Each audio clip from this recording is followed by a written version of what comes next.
Hello guys, in this video we're going to be talking about the Chase Bank glitch, the unlimited money scam.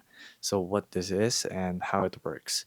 So I advise you, please do not do this because you are trying to scam the most popular and powerful people on planet Earth when it comes to banking. So I don't think it's a good idea to do fraudulent and misdemeanor activities when it comes to banks. Plus, it's a felony, as they call it in America, and that will get you big time.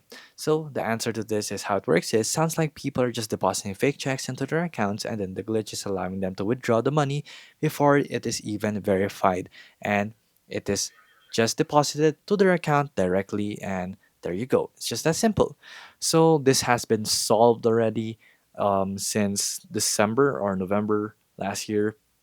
People are still taking advantage of it, but of course you don't want to do it because that's a felony and this is not an infinity money glitch. So they basically, that's all you have to know. It's a scam basically. And there's also the one with the QR code. People are taking advantage of that. People will stuck something in the card reader, and then basically they will use this phone to scan, and then once you scan, there's like something above the ATM to get your information, and there you go. They just fished you with your information. It's just that simple.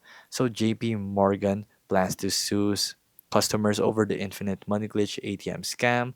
So you must be really dumb to do that. So please don't do this. This is a felony, that's a crime, and basically just avoid it.